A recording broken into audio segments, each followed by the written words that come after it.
not to turn it into a TED talk about entrepreneurship or, the hard work that goes in, but I think it's those little wins across the way, whether you're buying a house, selling a house, whether you're a realtor or anything. It's those little incremental wins that you look back and you're like, holy cow, look what I've accomplished. Ryan, super stoked to have you here. So if you don't know Ryan Lange, he's a friend, he's a colleague. I'd consider him somewhat of a partner in crime when it comes to cars. We are not good influences on one another, but if you don't recognize the name Ryan Lange, you probably recognize Ryan from his work. He's a creative entrepreneur with leadership in marketing and innovation. He's worked on some insane projects with the likes of Nike, Apple Music, Carhartt, and even Home Depot. His work's been featured everywhere. So GQ, Forbes, Us Weekly, Today Show, across the board, and you've definitely seen his stuff on social media. So, Ryan, I'm just excited to have you here. It's pretty rad that we were able to connect like this. I think you're in Michigan right now, and I'm here in San Diego. So, yeah, thanks so much for coming on the show. No problem, man. Thanks for having me. I'm excited to be here. Yeah, it really is. We've been friends for the better part of a decade. And so getting to, connect like this, it's usually just text messages or, DMs on Instagram. Yeah, we probably are pretty bad influences on each other as far as cars go. I think that's the main thing we DM each other about, that and cool houses. Oh my God. It's nonstop. I mean, we met, I think, through our Porsche plug, Austin Bell, which, shout out to him. He's now a realtor in Utah, and I know he's killing out there. But, our love for cars, it's not just Porsches. It's Corvettes, it's old school muscle, it's trucks, you name it. Pretty much anything. Yeah, pretty much. Yeah. So, what brought you to Southern California? So the business that I'm in brought me to Southern California. It was kind of like the mecca to be out there. And so I work in the cannabis space. And early on, I came out there and started a business that we ended up taking public. So it was kind of a wild early part of living out in Southern California. But really, I moved out there for that and the weather. Those are the two things. It was I wanted to be able to ride my motorcycle every day. I wanted to be around other entrepreneurs. There was just so many of them focused in Southern California. So it's I had that pros and cons list of, Chicago versus Southern California, and Southern California definitely won. So I made the move. Yeah. Yeah. And you were here. I mean, you were here for 10 years, more than 10 years? I was, yeah. I still miss it. And maybe if crypto does well or Drippy does well, but yeah, right now I'm out here on a mission to build this company. But man, I don't know if I would ever move from Southern California if I didn't have to. Yeah, we do a lot of traveling every year, with my family in a motorhome, because you got to see the U.S. and there are such beautiful places, and we go to all these other cities and towns, and it's like, oh my gosh, these are amazing. But then we come home and we're like, oh, it feels good to be home. Yeah, it's pretty hard to, I had an old neighbor who he was in his 80s, and we talked about this a bunch because I had said to him, you could kind of move anywhere you want in the world. This guy had done really well in his life, and he had said, same thing. I travel all the time, and when I travel, it's kind of like I'm always searching for, is this a better place? And it never measures up to where he was at. And so he was like, I'm never moving. So he's just kind of a lifer there. Yeah, exactly right. And so, with all that being said, what was it that got you thinking about moving back east? That's a good question. It was really wanting to get out of the hustle and bustle of SoCal. And I think really I don't know, since I was little, I had this dream of owning a property and having a farm and being able to, I don't know, maybe that dream of just being a little bit more stepped back, and I'm not trying to say I'm going to be like a homesteader out here and live off the grid, but I really wanted this to be around less people because I grew up in the city. I grew up in Chicago, so I was around people all the time, and I never really had a break from being around people all of the time. And I think in Southern California, especially the spot you helped me sell, that was the first time I kind of was back into felt like a little bit of nature, Yeah. and that was really important for me this move to just really be able to find a spot that felt like that. Yeah, exactly right. It's not that you wanted to be, secluded or removed from everybody, but it's definitely a change of pace and a change of mentality. I think your house that we sold in Pauma Valley, like that house was just a Zen palace. Like I don't It really was know epic. how else to put it. The way it was designed, and like we're gonna link photos and links so people can see the old listing. And but it was everything from this massive Buddha that you had shipped in from the hills of Indonesia, to like the mid-century styling of the house. It was on an elevated lot. Like the sunsets were gorgeous. It was by far probably the best place that, if I could have dreamed up like a perfect dream place, that was the place. Like when I saw it, when I had finally, had I got that place, it was like 2 seconds after I saw it, I was like, definitely that's my Done. spot. Yeah. Yeah. That's awesome. That's awesome. So, when the time came and you're like, all right, I remember when we were having conversations about, at Carson Coffee, talking about, okay, hey, I'm thinking about moving. I'm gonna look at these places in Michigan. What's your thought? We got you dialed with an agent out there, and we started the process. And so, you know, Yeah, it was a pretty crazy process. And I will say, this is a non-paid plug here, but by far and away, this would have never happened if I had not worked with you. Like if this whole move in both sides of it, like the sale of my one house and the purchase of the new house, yeah, it was one of those like miracle things that just really couldn't, almost had to really document it because we had talked about it after it all went down and it was like, man, the timing could not have been any different or none of it would have happened on both sides. yeah.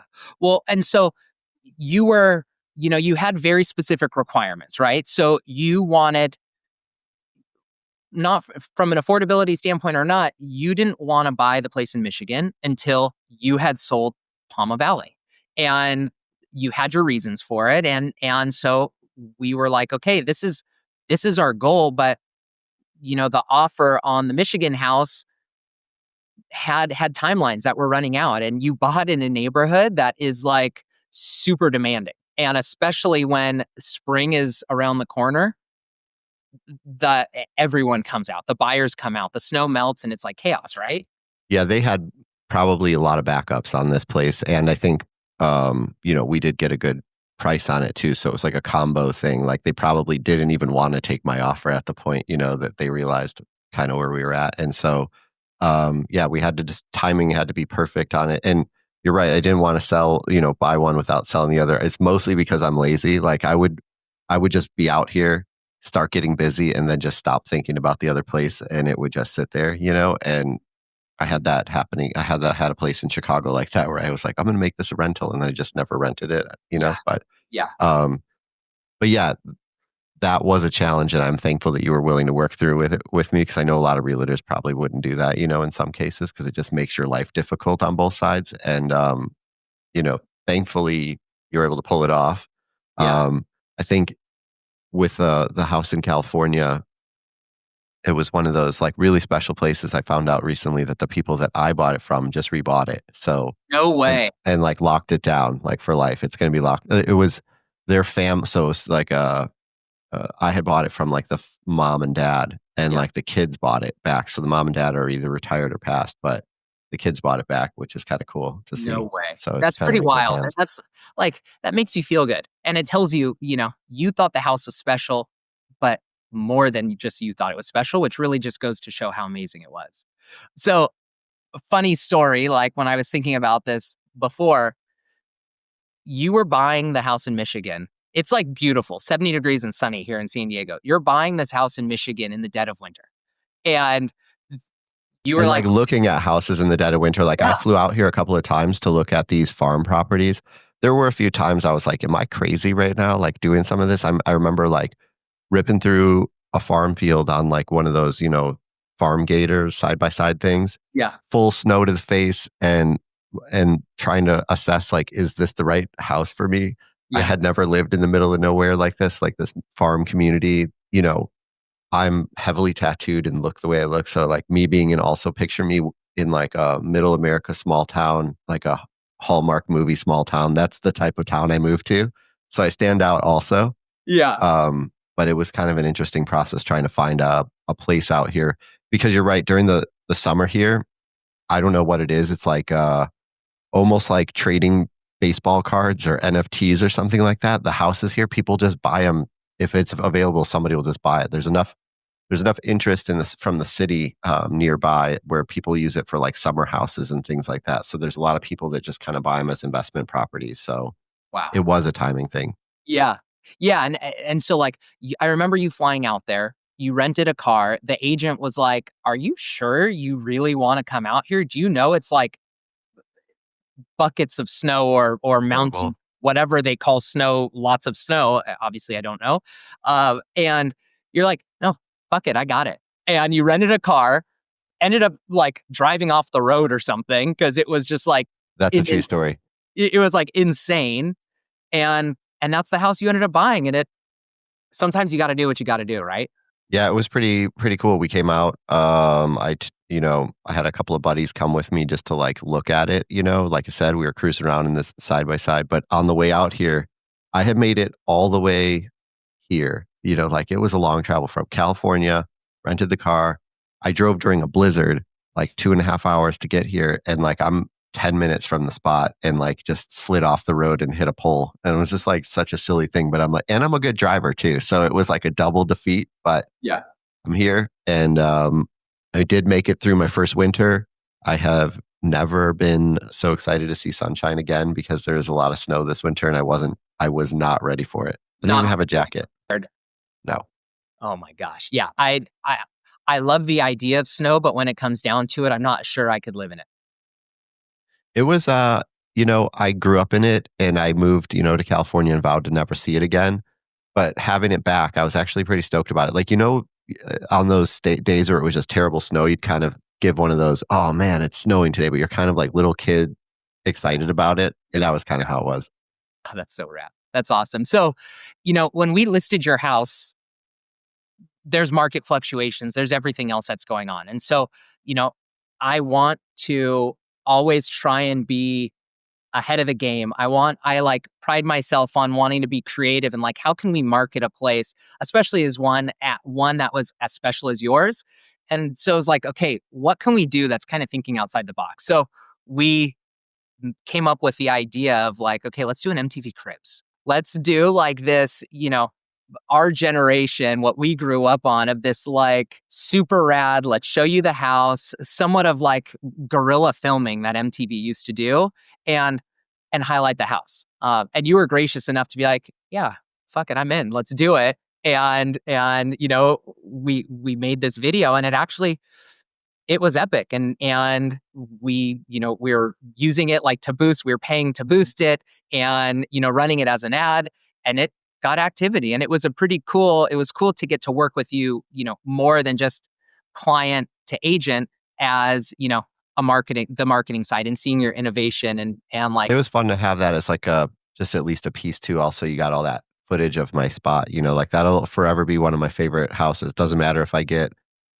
what the next place is down the road, that'll always be a special place.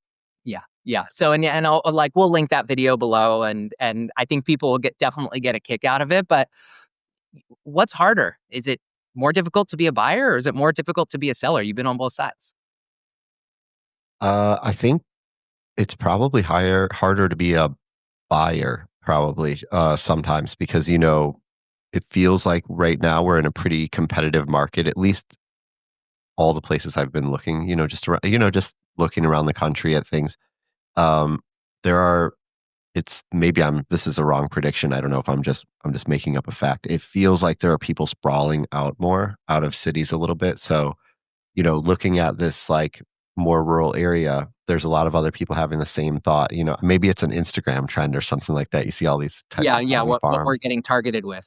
Yeah, totally. I have no idea what it is, but it seems like maybe it's just they don't make more land. That old theory type of thing that people are trying to snap a little piece of somewhere for themselves. Kind of a backup plan type of place. But that was harder. And also, I'm so picky. Like I'm just one of those people. Like I'm really particular about stuff, and it's like I wanted this very specific thing, and it's like I have a vision for what I want, and then it's like I've got to go find it. Then. Well, and I think it's important to also differentiate. There are clients that are picky and difficult. There are also clients that are picky and easygoing. And I think working with you was like, sure, we're friends, but just in general, is like, okay, this doesn't have what I want. Let's move on to the next one. And it was like, for me, it was painless. I know that there was a lot of angst going on trying to find the right place, but like, Every time you saw my calls come up, you were probably like, "Oh shit, no, this I guy was like, again." I like it. I Same man. fortunately I love what I do, and so it doesn't feel like work, especially when I'm working with buddies, and that's why my whole business is referral based, is because I want to work with friends. I want to work with friends of friends because we're all on the same page and we all get along. Like, who doesn't want to talk about cars and then also be like, okay, yeah, now let's talk about this house. Yeah, it Like, was totally natural. Like it was one of those, and I think that's why you're really great with what you do too. You're not trying to like sell people on like, hey, you should be, looking to do this, this, and this. I think actually you're maybe be the other way where you sometimes would talk me out of things. You're like, are you sure you want to start looking for that right now? yeah. I think I've sent you some like wild houses before in like Palm Springs and like up in the mountains, different places. Like, hey, we should take a look at this, and you're like, no, you should not take a look at that Yeah. right now. I So I have definitely talked myself out of a job before because don't I'm not just doing it to try and get paid a commission. Like that's not my I want to do it to help and educate and again because I like it. So, okay, I want to talk about we could talk cars, we could talk real estate. Let's talk about Drippy. Like this is a project that I know it's been a passion project for you. I know it's something that y- you've seen an immense amount of success from. Like you're in retail stores, you're in like the East Coast version of beverages and more, like the Whole Foods type location. So tell me, what is Drippy? yeah, sure. And let's talk about that a little bit because I have a personal involvement and affinity towards it. Yeah, sure. I have a can sitting here just so you guys can see it, but it looks like this.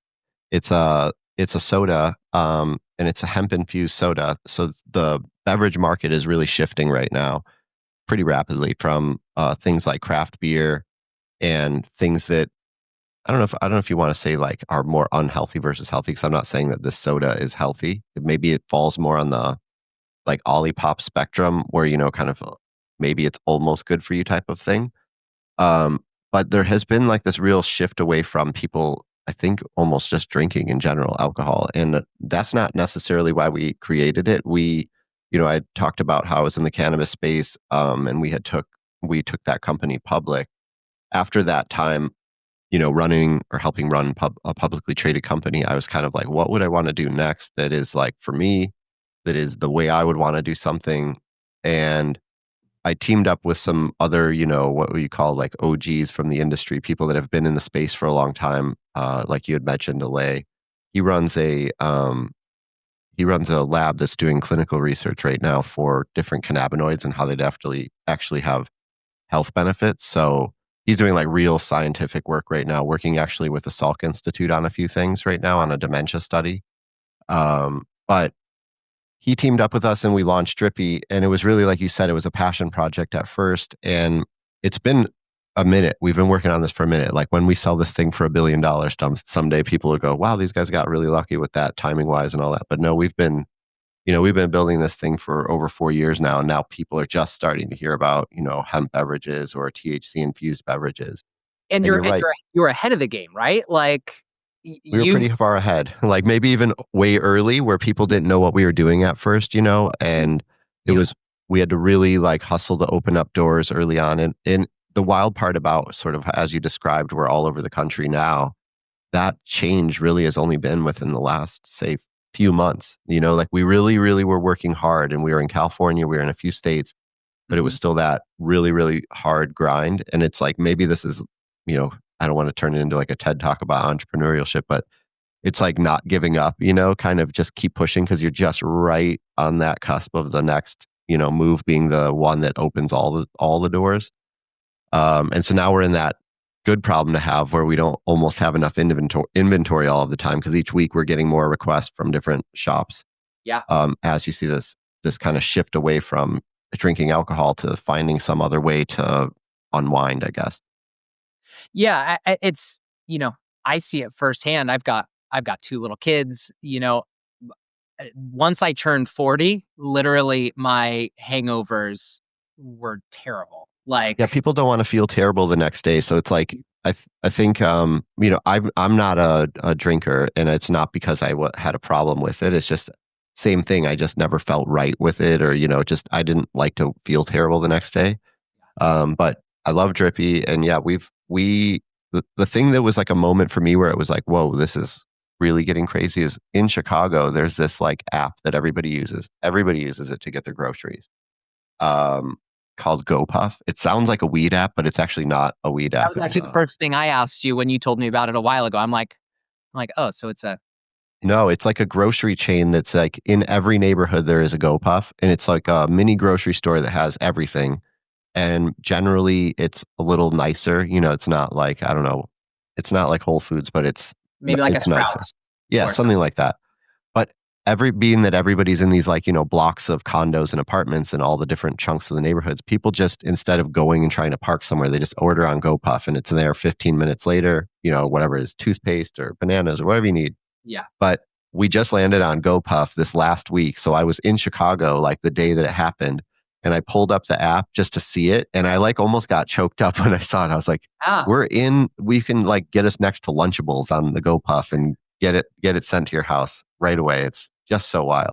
yeah, that's amazing, and it's those wins across the way. I think that's a perfect example, and like you said, not to turn it into a TED talk about entrepreneurship or the hard work that goes in, but I think it's those little wins across the way, whether you're buying a house, selling a house, whether you're a realtor or anything. It's those little incremental wins that you look back and you're like, holy cow, look what I've accomplished. Look at how far this has come. And you may not realize it at the time, like they say when you've got kids, the days are long, but the years are short. Like you're in the trenches day to day and you don't realize it. And so having Yeah, those you said it. incremental wins is so huge. Yeah, totally. Yeah, it's just it's I think the biggest thing, on that whole front of starting or working out a business that you own is just showing up every single day and being really consistent. And if you do that over time, you will likely get closer to winning, versus going the other way. Yeah. Yeah. Oh my God, that's amazing. And that's so rad to hear. So what's the next phase? Obviously, I know there's goals and milestones that you guys have set. So what's next? Take over the whole space in the country here. That's my goal. I mean, right now I want to be as accessible as possible. And so, where you're seeing us rapidly expanding in retail, but we're doing it at a sustainable rate. So we're not trying to overstep where we can be at, and being really careful about what markets we choose.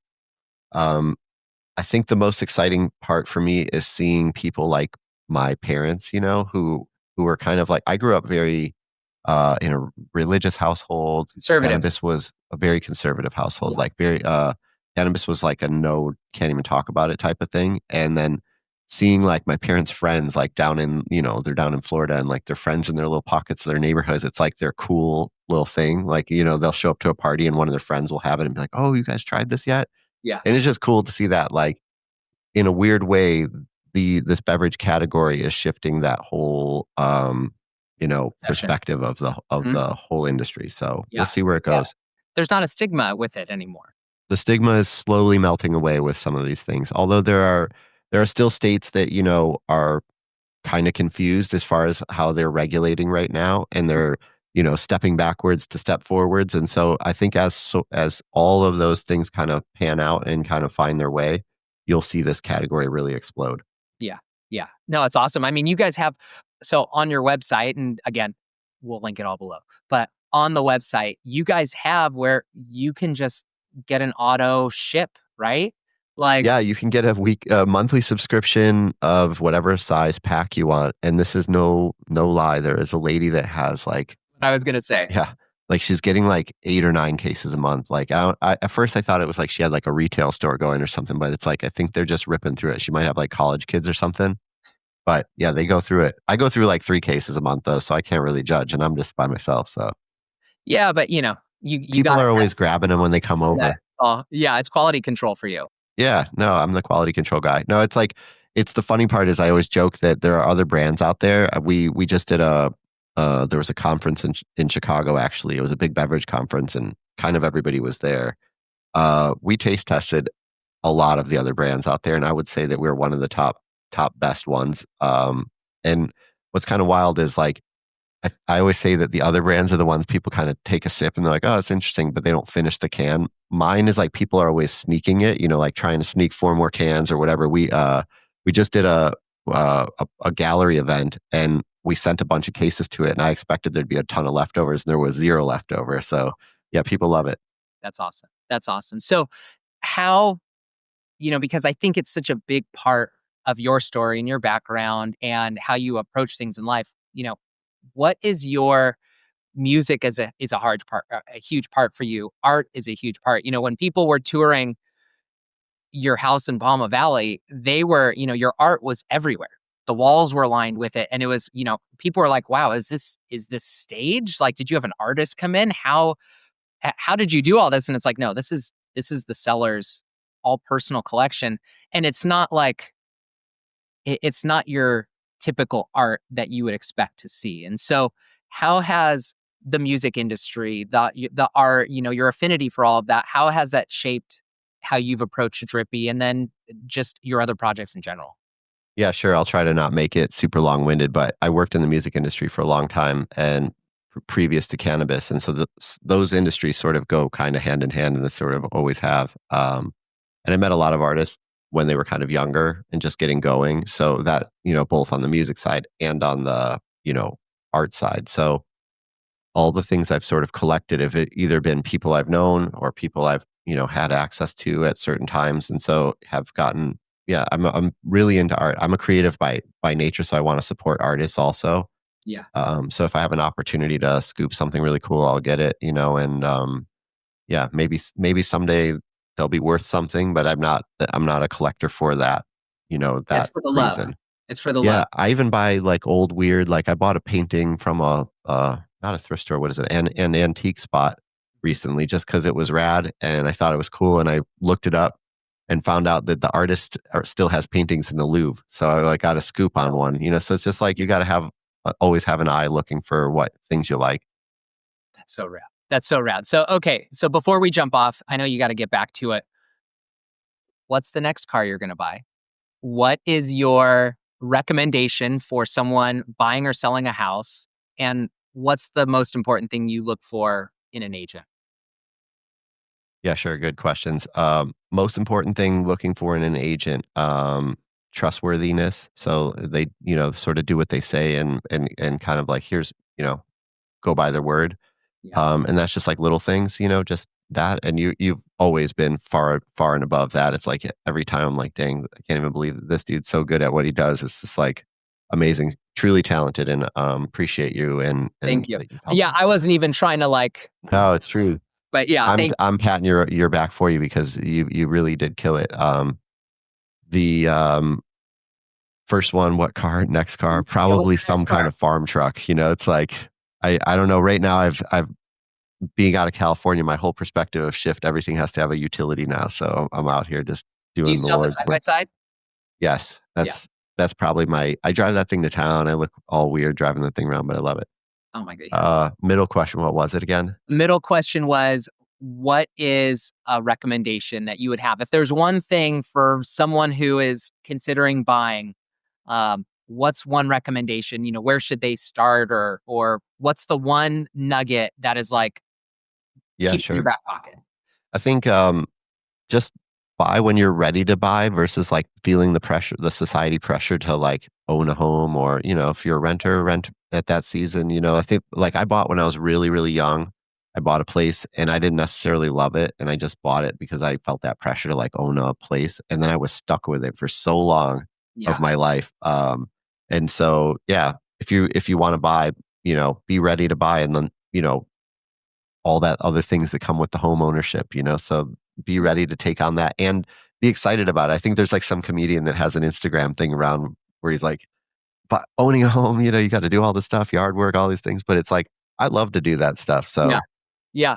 Yeah. I wish I knew his name because he's friggin' hilarious, but like he's always talking shit about he's got to change a light bulb or got to change a fan or he's on a ladder doing something. And it's like, yeah, you're like a full-time janitor when you're in yeah, a house. yeah, exactly right. So, dude, Ryan, thank you so much. Like this was rad. I know we've been talking about doing it, but it really means a lot to have you on. And it's great to get to see you because, like I said, it's always just text and, direct messages on Instagram. So I know. I'm going to come visit soon and you'll have to come kick it out here though. But yeah, I really appreciate you having me on and keep doing what you're doing. I appreciate it. Good to see you. See you, bro.